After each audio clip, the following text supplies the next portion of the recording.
मधुबन के बाबा, मधुबन के बाबा मुरली वाले, आपका क्या कहना, आपका क्या कहना। ओम शांति। आज 30 मई 2022 के साकार मधुर महावाक्य हैं। आज मीठे बच्चे, बाप आया है तुम्हारी सब शुद्ध कामनाएं पूरी करने। रावण अशुद्ध कामना पूरी करता और बाप शुद्ध कामना पूरी करता। बाबा कहते, मीठे बच्चे, बाप आया है तुम्हारी सब शुद्ध कामनाएं पूरी करने। रावण अशुद्ध कामना पूरी करता और बाप शुद्ध कामना पूरी करता। और बाबा ने आज प्रश्न पूछा कि जो बाप की श्रीमत का उल्लंघन करते हैं उनकी अंतिम गति क्या होगी। उत्तर में बाबा कहते कि श्रीमत का उल्लंघन करने वालों को माया के भूत अंत में राम नाम सत्य है करके घर ले जाएंगे। फिर बहुत कड़ी सजा खानी पड़ेगी। श्रीमत पर ना चले तो यह मरे। धर्मराज पूरा हिसाब लेता है, इसलिए बाप बच्चों को अच्छी मत देते और बच्चे माया की बुरी मत से सावधान रहो। ऐसा ना हो कि बाप का बनकर फिर कोई विकर्म हो जाए और 100 गुना दंड भोगना पड़े। श्रीमत पर न चलना, पढ़ाई छोड़ना ही अपने ऊपर बद्दुआ अकृपा करना है। मुरली का गीत है ओम नमः शिवाय। ओम शांति। यह परमपिता परमात्मा की महिमा भक्त लोग गाते हैं। कहते भी हैं कि हे भगवान, हे शिव बाबा। ये किसने कहा? आत्मा ने अपने बाबा को याद किया, क्योंकि आत्मा जानती है कि हमारा लौकिक बाप भी है और यह है पारलौकिक बाप शिव बाबा। वह आते भी हैं भारत में और एक ही बार अवतार लेते हैं। गाते भी हैं कि हे पतित पावन आओ, भ्रष्टाचारी पतितों को श्रेष्ठाचारी पावन बनाने के लिए। परंतु सब अपने को पतित भ्रष्टाचारी समझते नहीं हैं। सब एक किस्म के भी नहीं होते हैं। हर एक का पद अपना अपना होता है। हर एक के कर्मों की गति न्यारी होती है, एक न मिले दूसरे से। बाप बैठ समझाते हैं, तुम बाप को न जानने के कारण इतने ऑर्फन पतित बन गए हो। कहते भी हैं कि पतित पावन सर्व के सदगति दाता आप हो। फिर गीता व गंगा पतित पावनी कैसे हुई? तुमको इतना बेसमझ किसने बनाया? इन 5 विकारों रूपी रावण ने। अभी सभी रावण राज्य अथवा शोक वाटिका में है। हेड जो है उन्हों को तो बहुत फिकरात रहती है। सब दुखी हैं, इसलिए पुकारते हैं कि हे बाबा आप आओ, हमको स्वर्ग में ले चलो। सदैव निरोगी बड़ी आयु वाले शांति संपन्न धनवान बनाओ। बाप तो सुख शांति का सागर है ना। मनुष्य की यह महिमा नहीं हो सकती। भल मनुष्य अपने को शिवोहम भी कहलाते हैं, परंतु है पतित। बाप समझाते हैं कि तुम बाप को सर्वव्यापी कहते हो, इससे तो कोई भी बात ठहरती नहीं। भक्ति भी चल नहीं सकती, क्योंकि भक्त भगवान को याद करते हैं और भगवान एक है, भक्तियां अनेक है। जब सब मुझ भगवान को पत्थर ठिक्कर में ठोक खुद भी पत्थर बुद्धि बन जाते हैं, तब मुझे आना पड़ता है। प्रजापिता ब्रह्मा द्वारा पावन दुनिया की स्थापना कराते हैं। यह प्रजापिता ब्रह्मा के एडॉप्टेड बच्चे हैं। कितने ढेर बच्चे हैं। अभी भी वृद्धि को पाएंगे। जो ब्राह्मण बनेंगे वही फिर देवता बनेंगे। पहले तुम शूद्र थे, फिर ब्रह्मा मुखवंशावली ब्राह्मण बने, फिर देवता क्षत्रिय बनेंगे। यह चक्र फिरता है। यह बाप ही समझाते हैं। यह मनुष्य सृष्टि है। सूक्ष्म वतन में है फरिश्ते, वहां कोई झाड़ नहीं है। यह मनुष्य सृष्टि रूपी झाड़ यहाँ है। तो बाप आकर इस ज्ञान अमृत का कलश माताओं के सिर पर रखते हैं। वास्तव में कोई अमृत नहीं है, यही है नॉलेज। बाप आकर सहज राजयोग की शिक्षा देते हैं। बाप कहते हैं कि मैं तो निराकार हूँ, नंबर 1 मनुष्य के तन में प्रवेश करता हूँ। खुद कहते हैं कि जब मैं ब्रह्मा तन में प्रवेश करूं तब तो ब्राह्मण संप्रदाय हो। ब्रह्मा यहाँ ही चाहिए। वह सूक्ष्म वतनवासी तो अव्यक्त ब्रह्मा है। मैं इस व्यक्त में प्रवेश करता हूँ इनको फरिश्ता बनाने के लिए। तुम भी अंत में फरिश्ते बन जाते हो। तुम ब्राह्मणों को यहाँ ही पवित्र बनना है, फिर पवित्र दुनिया में जाकर जन्म लेंगे। तुम दोनों हिंसा नहीं करते हो। काम कटारी चलाना सबसे तीखी हिंसा है, जिससे मनुष्य आदि मध्य अंत दुख पाते हैं। द्वापर से लेकर काम कटारी चलाते आए हैं, तभी गिरना शुरू होता है। मनुष्य के पास है भक्ति की नॉलेज, वेद शास्त्र पढ़ना, भक्ति करना, गाते भी हैं ज्ञान, भक्ति, वैराग्य। भक्ति के बाद ही बाबा सारी दुनिया से वैराग्य दिलाते हैं, क्योंकि इस पतित दुनिया का विनाश होना है। इसलिए देह सहित देह के सभी संबंधियों द्वारा आदि को भूल जाओ। मुझ एक के साथ बुद्धि योग लगाओ। ऐसी प्रैक्टिस हो जो अंत समय कोई भी याद ना पड़े। इस पुरानी दुनिया का त्याग कराया जाता है। बेहद का संन्यास बेहद का बाप ही कराते हैं। पुनर्जन्म तो सबको लेना है, नहीं तो इतनी वृद्धि कैसे होती। हद के सन्यासियों द्वारा पवित्रता का बल भारतवासियों को मिलता है। भारत जैसा पवित्र खंड और कोई होता नहीं। बाप की ये बर्थ प्लेस है, परंतु मनुष्य जानते नहीं बाप कैसे अवतार लेते हैं, क्या करते हैं, कुछ भी जानते नहीं। ब्रह्मा का दिन ब्रह्मा की रात भी कहते हैं। दिन अर्थात स्वर्ग, रात अर्थात नरक, जानते नहीं। ब्रह्मा की रात तो तुम बच्चों की भी रात, ब्रह्मा का दिन तो तुम बच्चों का भी दिन हो जाता है। रावण राज्य में सब दुर्गति को पाए हुए हैं। अभी तुम बच्चे बाप द्वारा सदगति को पा रहे हो। तुम इस समय हो ईश्वरीय औलाद, परमपिता परमात्मा का बच्चा ब्रह्मा, उनके तुम एडॉप्टेड बच्चे, तो शिव बाबा के पुत्र ठहरे। यह पुत्र ब्रह्मा भी सुनते हो तो तुम पौत्र पोत्रियां भी सुनते हो। अभी फिर यह ज्ञान प्रायलोप हो जाएगा। यह राजयोग बाप ही आकर सिखलाते हैं। सन्यासियों का पाठ ही अलग है और तुम आदि सनातन देवी देवता धर्म वालों का पाठ ही अलग है। वहाँ देवताओं की आयु भी बड़ी रहती है, अकाले मृत्यु नहीं होती है।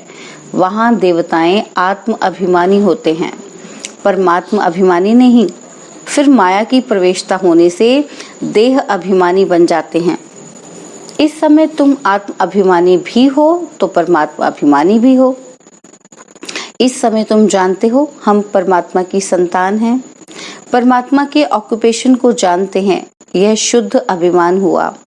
अपने को शिवोहम या परमात्मा कहना यह अशुद्ध अभिमान है। तुम अभी अपने को भी और परमात्मा को भी जान गए परमात्मा द्वारा। तुम जानते हो परमपिता परमात्मा कल्प कल्प आते हैं। भक्ति मार्ग में भी अल्पकाल का सुख वह देते हैं। बाकी वह चित्र तो जड़ है। तुम जिस मनोकामना से पूजा आदि करते हो तो मैं तुम्हारी सब शुद्ध कामनाएं पूर्ण करता हूँ। अशुद्ध कामना तो रावण पूरी करता है। बहुत रिद्धि सिद्धि आदि सीखते हैं, वह है रावण मत। मैं हूँ ही सुखदाता, मैं किसी को दुख नहीं देता हूँ। कहते हैं दुख सुख ईश्वर ही देते हैं, यह भी मेरे ऊपर कलंक लगाते हैं। अगर ऐसा है तो बुलाते ही क्यों हो। परमात्मा रहम करो, क्षमा करो। जानते हैं धर्मराज के द्वारा बहुत दंड खिलाएंगे। बाप समझाते हैं बच्चे, भक्ति मार्ग के इन शास्त्रों आदि में कोई सार नहीं है। अभी तुमको भक्ति अच्छी नहीं लगती, ऐसे भी नहीं कहते हो कि हे भगवान। आत्मा दिल अंदर याद करती है, बस यह है अजपा जाप। आत्माओं से निराकार बाप बात करते हैं, आत्मा सुनती है। अगर कहे सर्वव्यापी है फिर तो सब परमात्मा हो गए। बाप कहते हैं कितने पत्थर बुद्धि बन गए हैं। मनुष्यों को तो बड़ा डर रहता है, कहाँ गुरु बद्दुआ न दे। बाप तो है सुखदाता। बाबा कहते गुरुओं से तो डर होता है कि बद्दुआ ना दे। बाप तो है सुखदाता। बद्दुआ अथवा अकृपा तो बाप बच्चों के ऊपर करते ही नहीं। बच्चे श्रीमत पर नहीं चलते, पढ़ते नहीं तो अकृपा अपने ऊपर करते हैं। बाप कहते हैं, बच्चे मुझ एक बाप को याद करो। सतयुग त्रेता में भक्ति होती नहीं। अब रात है तो मनुष्य धक्का खाते रहते हैं। तब कहा जाता है सतगुरु बिगर घोर अंधियारा। सतगुरु ही आकर सारे चक्र का राज समझाते हैं कि तुम देवता थे, फिर क्षत्रिय बने, फिर वैश्य शूद्र बने। ऐसे 84 जन्म पूरे किए। 8 पुनर्जन्म सतयुग में, 12 पुनर्जन्म त्रेता में, फिर 63 जन्म द्वापर कलयुग में। चक्र को फिरना ही है। यह बातें मनुष्य नहीं जानते। यही भारत विश्व का मालिक था और कोई खंड नहीं था। जब झूठ खंड शुरू होता है तो फिर और खंड भी होते हैं। अब तो देखो लड़ाई झगड़ा कितना है। यह है ही ऑर्फन्स की दुनिया। बाप को नहीं जानते, रड़ियां मारते रहते हैं कि हे परमपिता परमात्मा। बाप कहते हैं कि मैं एक ही बार आता हूँ पतित दुनिया को पावन बनाने। बापू के लिए समझते थे कि राम राज्य स्थापन करते हैं। बापू ने क्या किया कि समझते थे कि राम राज्य स्थापन करते हैं। उनको बहुत पैसे देते थे, परंतु वह पैसा कभी अपने काम में नहीं लगाते थे। फिर भी राम राज्य तो हुआ ही नहीं। यह तो है शिव बाबा, दाता है ना, सिर्फ समझाते हैं विनाश तो होना ही है। इससे तुम पैसों को सफल करो। यह सेंटर आदि खोलो, बोर्ड लगा दो, एक बाप से आकर स्वर्ग का वर्षा ले लो सेकंड में। बाप कहते हैं मेरी याद से ही तुम पावन बनेंगे। तुम्हारी बुद्धि में यह चक्र फिरना चाहिए। ब्राह्मण ही यज्ञ के रक्षक बनते हैं। यह है रुद्र ज्ञान यज्ञ, कृष्ण का ज्ञान यज्ञ नहीं। सतयुग में यज्ञ होते नहीं।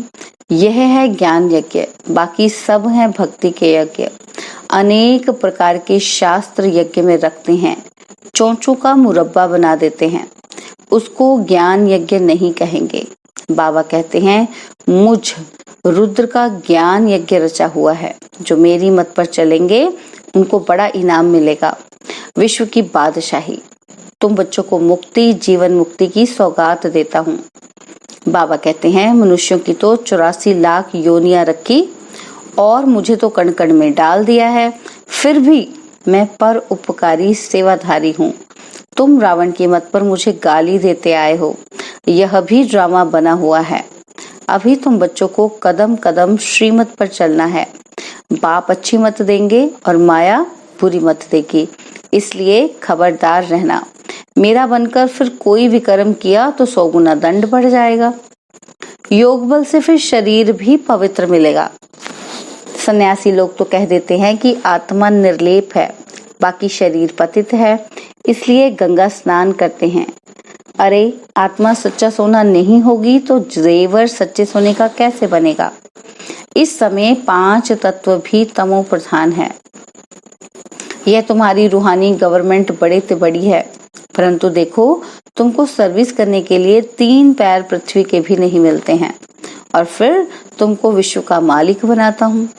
विश्व की बादशाही ऐसी देता हूँ जो वहां कोई खिटपिट नहीं कर सकते। आसमान, सागर आदि सबके मालिक बन जाते हो, कोई भी हद नहीं रहती। अभी तो बिल्कुल कंगाल बन पड़े हैं, अभी फिर तुम विश्व के मालिक बन रहे हो तो श्रीमत पर चलना पड़े। श्रीमत पर ना चला तो यह मरा। माया के भूत राम नाम सत्य है करके घर ले जाएंगे, सजा बड़ी कड़ी खाएंगे। अच्छा, मीठे मीठे सिकिलदे बच्चों प्रति माता पिता बाप दादा का याद प्यार और गुड मॉर्निंग। रूहानी बाप की रूहानी बच्चों को नमस्ते। हम रूहानी बच्चों की रूहानी बाप दादाजी को दिलवा जान सिकवा प्रेम से नमस्ते। ओम शांति। प्यारे बाबा, मीठे बाबा, मेरे बाबा, शुक्रिया बाबा, शुक्रिया बाबा, शुक्रिया बाबा। धारणा के लिए मुख्य सार है। पहला पॉइंट, ज्ञान यज्ञ की प्यार से सेवा कर। कदम कदम पर श्रीमत पर चलते बाप से मन इच्छित फल अर्थात विश्व की बादशाही लेनी है। सेकंड पॉइंट है, विनाश तो होना ही है, इसलिए अपना सब कुछ सफल कर लेना है। पैसा है तो सेंटर खोल, अनेकों के कल्याण के निमित्त बनना है। बाबा ने वरदान दिया, मनसा द्वारा तीव्र गति की सेवा करने वाले बाप समान मर्सीफुल भव। मनसा द्वारा तीव्र गति की सेवा करने वाले बाप समान मर्सीफुल भव। संगम युग पर बाप द्वारा जो वरदानों का खजाना मिला है उसे जितना बढ़ाना चाहो उतना दूसरों को देते जाओ। जैसे बाप मर्सीफुल है ऐसे बाप समान मर्सीफुल बनो, सिर्फ वाणी से नहीं लेकिन अपनी मनसा वृत्ति से वायुमंडल द्वारा भी आत्माओं को अपनी मिली हुई शक्तियां दो। जब थोड़े समय में सारे विश्व की सेवा संपन्न करनी है तो तीव्र गति से सेवा करो। जितना स्वयं को सेवा में बिजी करेंगे उतना सहज मायाजीत भी बन जाएंगे।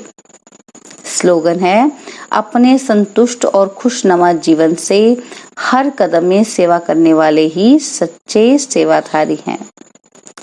अपने संतुष्ट और खुशनुमा जीवन से हर कदम में सेवा करने वाले ही सच्चे सेवाधारी हैं। ओम शांति।